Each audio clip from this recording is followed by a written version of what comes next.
Olá, meus irmãos, a graça e a paz do Senhor Jesus Cristo, amém? Queria estar compartilhando com vocês aqui uma breve mensagem, uma breve reflexão que o Senhor ministrou no nosso coração alguns dias atrás. Nós estamos aqui fazendo uma série de estudos todas as sextas-feiras com algumas famílias, tem sido uma bênção para nós. E Deus ministrou no nosso coração o último tema, um tema que eu gostaria de estar compartilhando aqui com vocês também. É um pouco sobre a imaturidade espiritual que temos visto nos dias de hoje e que a palavra do Senhor nos traz, nos reporta sobre isso no livro de Hebreus, capítulo 5, versículo 12 em diante, diz assim: pois com efeito, quando devíeis ser mestres, atendendo ao tempo decorrido, tendes novamente necessidade de alguém que vos ensine de novo quais são os princípios elementares dos oráculos de Deus. Assim vos tornastes como necessitados de leite, e não de alimento sólido. Ora, todo aquele que se alimenta de leite é inexperiente na palavra da justiça, porque é criança. Mas o alimento sólido é para os adultos, para aqueles que pela prática têm as suas faculdades exercitadas para discernir não somente o bem, mas também o mal.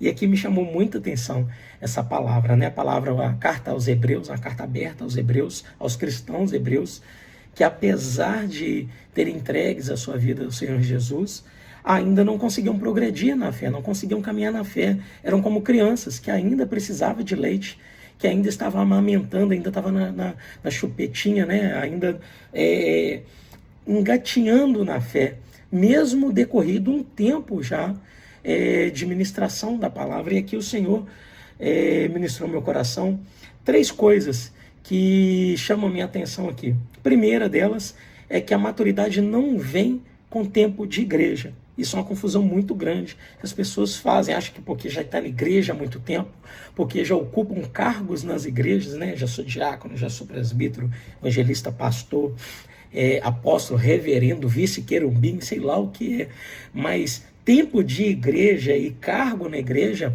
não significa maturidade espiritual. E muitas das vezes nós temos visto, principalmente nos dias de hoje, com tantas adversidades, com tantas lutas, tantos desertos, nós ainda estamos vendo pessoas que se demonstram imaturas na fé.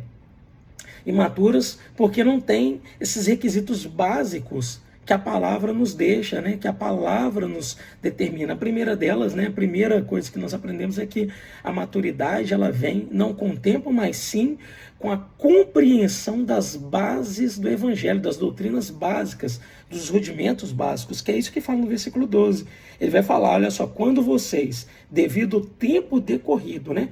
Devido já tanto tempo já de igreja, tanto tempo ouvindo a palavra, tanto tempo exposto ao evangelho, a palavra da salvação, vocês deveriam já ser mestres, vocês já deveriam estar pregando, vocês já deveriam estar ensinando, mas vocês ainda precisam de alguém que continue, vocês ainda têm necessidade de alguém que vos ensine de novo. Olha que coisa, precisa pregar novamente o primeiro amor. Está parecendo a igreja lá de Éfeso, né? Das cartas do Apocalipse, na primeira igreja das cartas de Apocalipse capítulo 2, né? Tenho, porém, contra vós que vocês perderam o primeiro amor. Então, a impressão que nós temos aqui é essa de que a caminhada cristã desse povo, esse povo estava ouvindo, mas não estava tendo fruto, não havia produção alguma. Produtividade zero no que concerne ao reino de Deus. Pessoas com tempo de igreja, pessoas com posição na igreja, pessoas que deveriam estar influenciando o mundo, que deveriam se posicionar, que é uma palavra que temos ouvido muito nos dias de hoje, né? Às vezes até pessoas que se posicionam são criticadas por isso, mas esse é o correto, nós devemos nos posicionar diante do mundo como servos de Deus, como defensores dos valores de Deus, como as doutrinas básicas, né? Por exemplo, como a doutrina da criação, a base da criação, Deus criou todas as coisas, como as doutrinas relacionadas à queda, o homem caiu, o homem foi destituído da glória de Deus, né? Todos os homens foram destituídos da glória de Deus. A doutrina da redenção, né? A base da doutrina da cristã relacionada à redenção, né? Que nós fomos fomos justificados, né? Fomos redimidos, fomos lavados pelo sangue de Jesus, como está lá em Romanos, capítulo 3. Olha que coisa tremenda, né? Paulo vai escrever os Romanos. Nós precisamos, irmãos, voltar a esses rudimentos básicos. Mas agora sem lei se manifestou a justiça de Deus, testemunhada pela lei e pelos profetas. Justiça de Deus mediante a fé em Jesus Cristo. Hoje as pessoas têm fé em tudo, mas não têm fé em Jesus Cristo. Que para todos e por todos os que creem nele. Porque não há distinção, né? Em homem algum. A única distinção que existe é entre aqueles que crerem e que não crerem. A evidência do que crer, ela deve estar no nosso dia a dia. Pois todos pecaram e carecem da glória de Deus, sendo justificados gratuitamente por sua graça, mediante a redenção que há em Jesus Cristo. Então nós vamos ver aqui a obra redentora do Senhor Jesus Cristo. As pessoas já não defendem mais isso. As pessoas já não pregam mais isso. Aliás, as pessoas já não querem mais ouvir sobre isso. E é o que o escritor de Hebreus está falando aqui. Vocês precisam voltar a esses rudimentos básicos, né? E o principal deles aqui, que é a esperança, né, da nossa vida, que deveria ser a esperança da nossa vida, que é a doutrina da glorificação, né, como está lá em Romanos, capítulo 6, versículo 23. Né? O salário do pecado é a morte, mas o dom gratuito de Deus é a vida eterna. Mas a vida eterna em quem? Em Jesus, naquele que está em Jesus, nosso Senhor. Nós não podemos, irmãos, nos afastar dessa verdade. Nós precisamos amadurecer na fé, caminhar na fé, colocando em prática esses rudimentos, como ele vem falar aqui, né? Que essas pessoas estão se tornando necessárias de beber novamente o leite e não o alimento sólido. Quando deveriam estar comendo já papinha, deveriam estar sendo desmamados, ainda estão necessitando de leite. Né? Não são como Samuel. 1 Samuel, nós vamos ver a história incrível de Samuel. Aqui mais uma demonstração de que tempo de igreja não é sinônimo de maturidade. 1 Samuel, nós vamos ver que Samuel ele estava na casa do Senhor, no templo do Senhor, servindo ao Senhor, e ele estava atento à voz do Senhor, ainda sendo criança. Né? Ele, apesar dele ser uma criança, ele já ouvia a voz de Deus, estava aprendendo a discernir a voz de Deus. Capítulo 3 de 1 Samuel. O jovem Samuel, olha só, jovem, não era uma pessoa como o escritor de Hebreus está falando aqui, uma pessoa que já estava há muito tempo caminhando, alguém já deveria ser mestre. Vai falar que o jovem Samuel servia ao Senhor. A pessoa que é madura, ela está servindo. A pessoa que é madura não está parada. A pessoa que é madura não fica chorando engano. A pessoa que é madura não fica perdendo tempo. A pessoa que é madura não fica preocupada com infantilidades. A pessoa que é madura está servindo. A pessoa que é madura está demonstrando os frutos. Então, o jovem Samuel servia ao Senhor perante Eli, que era o sumo sacerdote da sua época.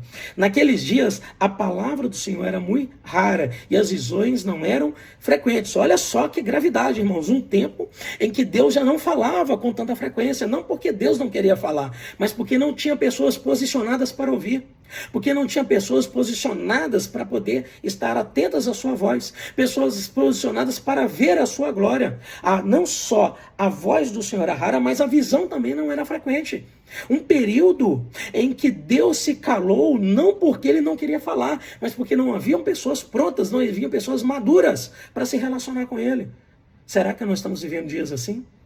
Pessoas que estão preocupadas demais com os seus problemas e não estão se posicionando diante do Senhor.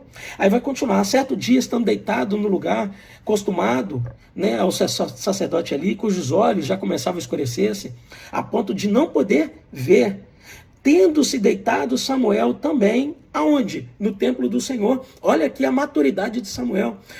Estava onde o Senhor estava, queria estar onde Deus estava, queria andar com Deus, queria dormir com Deus, queria passar o tempo com Deus, andando com Deus 24 horas.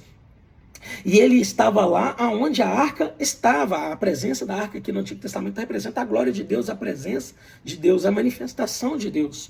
E antes que a lâmpada de Deus se apagasse, ou seja, a lâmpada tinha o seu azeite, estava alimentada, abastecida com o azeite. Quantas pessoas hoje já não buscam mais o azeite do Espírito Santo? Quantas pessoas hoje já não buscam mais o óleo da unção, a presença do Espírito Santo na sua vida, o ser cheio do Espírito Santo? Acha que porque colocar o seu nome no hall de membro de igreja já é o suficiente. Não, irmãos. Nós precisamos buscar dia após dia. Eu sempre falo isso. A salvação ela é gratuita, mas vida com Deus não é. Vida com Deus custa um alto preço.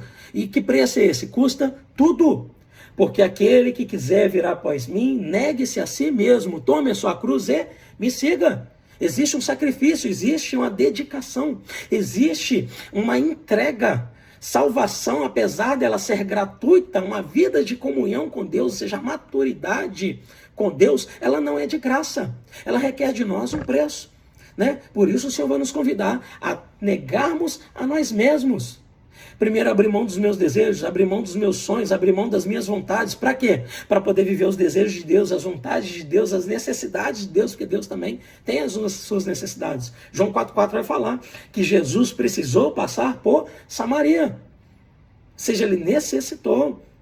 Nós vamos ver diversos textos da palavra de Deus, o Senhor dizendo que está buscando. Ezequiel, capítulo 22, versículo 30, vai falar: busquei alguém que estivesse na fenda e não encontrei ninguém. Busquei, procurei. Né? Capítulo 4 de João, o Senhor Jesus vai continuar falando que o Senhor busca aqueles que o adoram em verdade e em espírito. Em espírito e em verdade.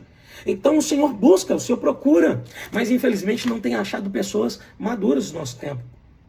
Aí o segundo ponto, que aí nós vamos ver o escritor de Hebreus no versículo 13 falando: ora, todo aquele que se alimenta de leite é inexperiente. Por que as pessoas são imaturas hoje? Porque ela é inexperiente. Maturidade se desenvolve com a palavra, com a experiência na palavra de justiça, que é o que ele fala, é inexperiente na palavra de justiça porque é criança.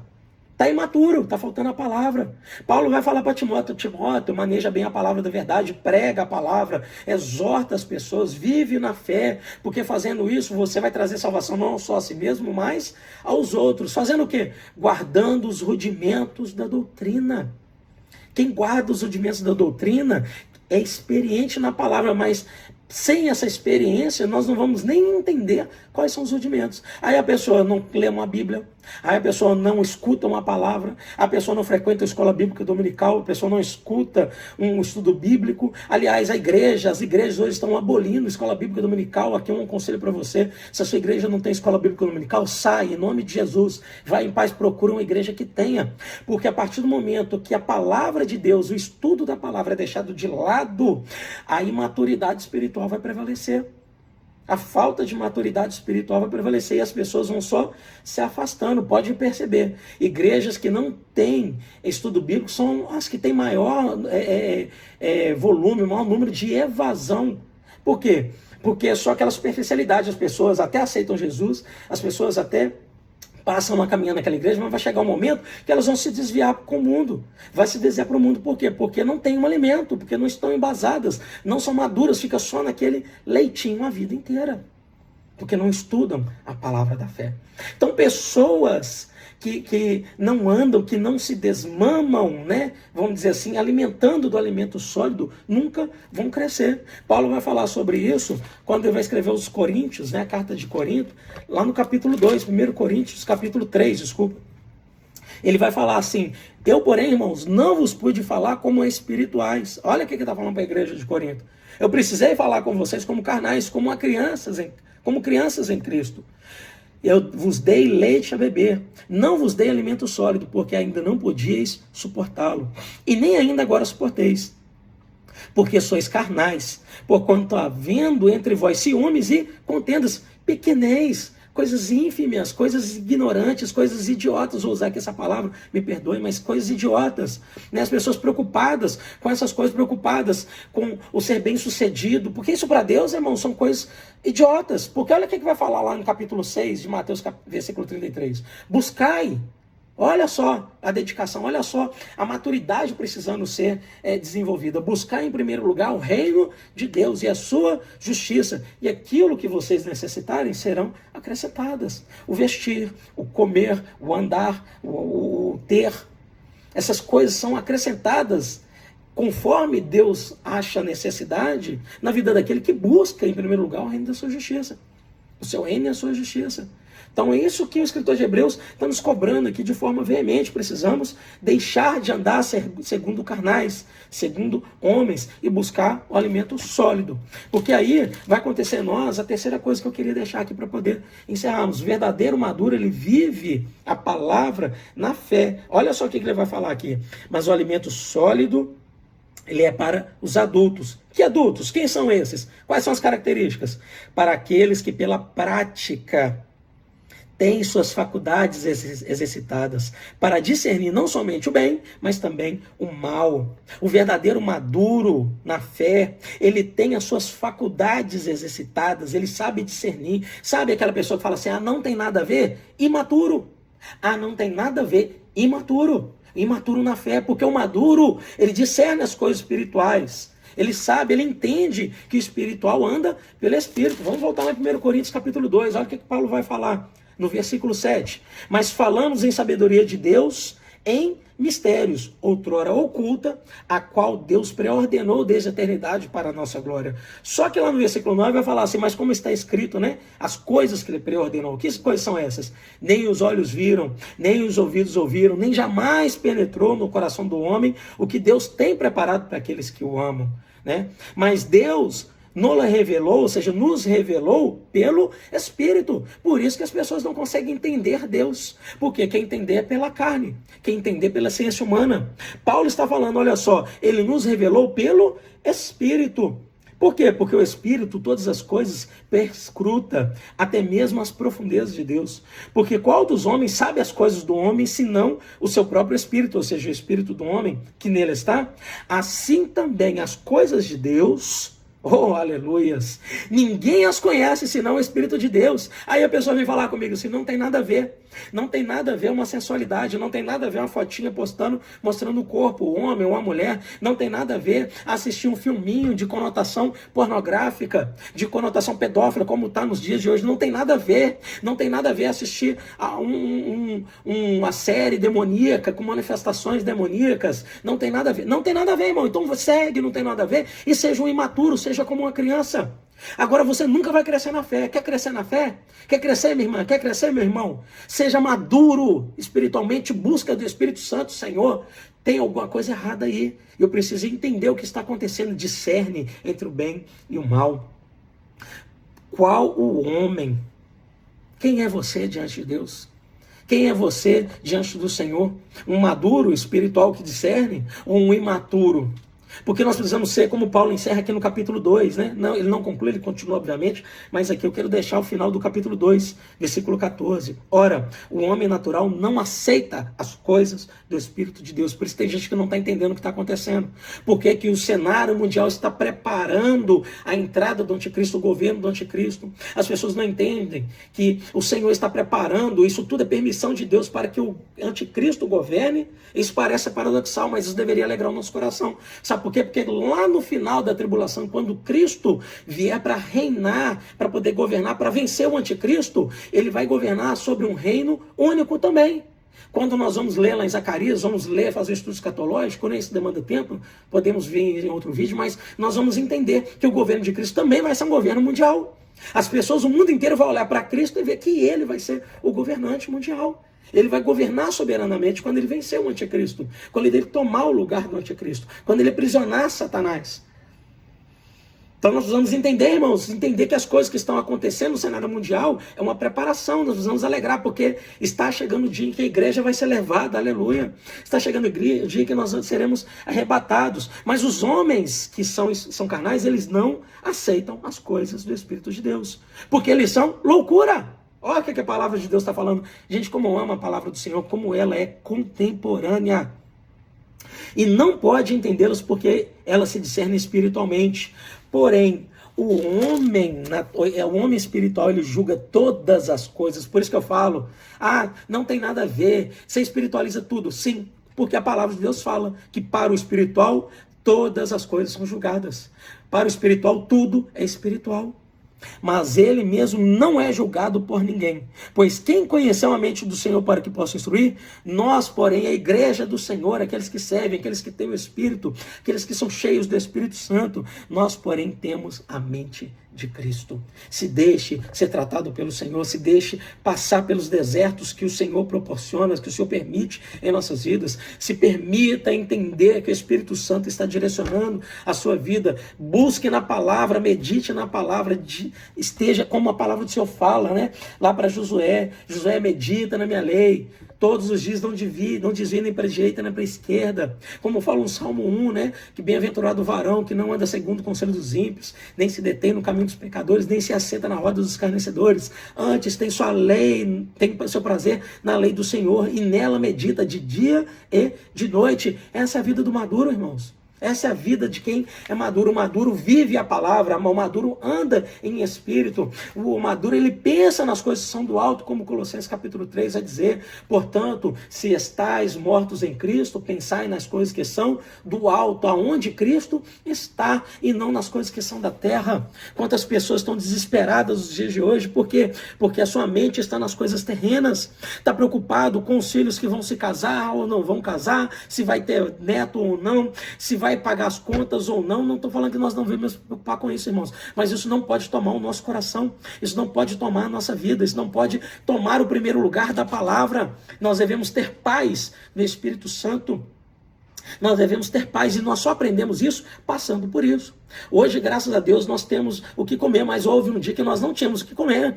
Hoje nós temos um lugar para morar, mas houve um dia que nós passamos dificuldades, que não tinha nem dinheiro para pagar aluguel, estávamos prestes a ser despejados, conta de luz atrasada, já passamos por isso. E entendemos que tudo isso que o Senhor permitiu, e o Senhor permite porque nós temos lutas, não é porque que as coisas melhoram financeiramente, que Deus está aprovando, que as coisas estão beleza, não, irmãos. Deus permite lutas nas nossas vidas para que nós sejamos edificados, amadurecidos, crescendo, venhamos crescer de fé em fé, na experiência com o Senhor, para sermos experimentados nele. Então o espiritual, ele entende essas coisas, ele pensa nas coisas do alto enquanto está passando por lutas. Estou passando por dificuldades, mas o meu coração está nos céus. Estou passando por dificuldades, mas a minha esperança é a glória, a minha esperança é o arrebatamento, a minha esperança é passar a eternidade com o Senhor. Esses dias estava meditando com os meus filhos aqui em casa e disse, olha só, nada vai me deixar mais alegre, nada vai me deixar mais contente, nada vai me deixar mais feliz do que vê-los servindo ao Senhor. Vocês podem tirar o melhor diploma de PhD do melhor curso do planeta, serem as pessoas mais famosas do planeta, assumirem posições extraordinárias do planeta. Nada disso vai me alegrar, nada disso vai me deixar alegre, se não saber que vocês estejam servindo ao Senhor. Não tem nada melhor, irmãos, do que servir ao Senhor. Fala com eles, vocês podem ter uma grande faculdade, servir, tirar um diploma de expressão nessa sociedade, mas se não estiverem servindo a Deus, eu vou estar aqui chorando, com os joelhos dobrados, clamando para que o Senhor entre no coração de vocês, para que vocês abram uma porta para que o Senhor entre na vida de vocês. Agora, se vocês estiverem servindo a Deus, mas passando dificuldades financeiras, o meu coração vai se alegrar, não por causa das dificuldades, mas em saber que vocês estão sendo experimentados pelo Senhor, que vocês estão crescendo no conhecimento e na graça de Deus. Falei isso com eles. Não tem nada melhor, irmãos, do que viver espiritualmente com o Senhor, porque aquele que é espiritual, ele não só pensa nas coisas de Deus, mas ele anda nessa terra de forma sobrenatural. Marcos capítulo 16, versículo 15 é a nossa promessa, né? E de pregar o evangelho a toda criatura, né? Aquele que crê, né, será salvo, mas aquele que não crê será condenado eternamente. E os sinais seguirão aqueles que crerem, né? No meu nome vocês pisaram serpentes, beberão, né, bebidas mortais, e mal nenhum vos acontecerá. Essa é a vida do maduro. O maduro, ele vê Deus pelo que ele é, não pelo que ele pode fazer, né, por suas bênçãos. E aqui eu quero encerrar. Que você possa viver uma vida de experiência madura, de experiências sobrenaturais com Deus. Que você possa crescer espiritualmente, dia após dia no Senhor. Que você venha entender que tudo para o espiritual é espiritual. E ele sabe discernir as coisas, ele sabe discernir o que é o bem e o mal. Não deixe o mundo te enganar, dizendo, não tem nada a ver. Vai assistir a sua sériezinha do Netflix, vai assistir o seu filmezinho do Netflix, vai assistir o seu filmezinho no cinema, continua se comportando assim, pode tirar suas fotos sensuais, que não tem problema nenhum. Eu estou amando aqui acompanhar a Karen Bar, que a experiência que ela tem compartilhado, ela dizendo que abandonou a carreira, deixou de fazer muitas coisas porque o Senhor a incomodou, porque o Senhor tocou no coração dela. Irmãos, é aí que a gente vê quando a pessoa é madura, quando a pessoa começa a abrir mão Abrir mão de coisas que são significantes para ela, para poder servir ao Senhor, sabedor de que o Senhor tem algo muito maior para oferecer, que é a salvação eterna. Aleluias. Então que Deus possa, na sua infinita misericórdia, alcançar o seu coração, que o Espírito Santo possa ter um lugar especial no seu coração nesses últimos dias, e possa produzir em você frutos de edificação, e venha fazer de você um maduro, porque estamos cansados, irmãos, de tanta criança espiritual nos dias de hoje. Nós não precisamos mais de crianças, nós precisamos de pessoas maduras para se posicionar no reino de Deus. Deus te abençoe e que o Senhor te acompanhe aonde você estiver, abençoe aonde você estiver e a sua casa, em nome de Jesus. Amém e graças a Deus.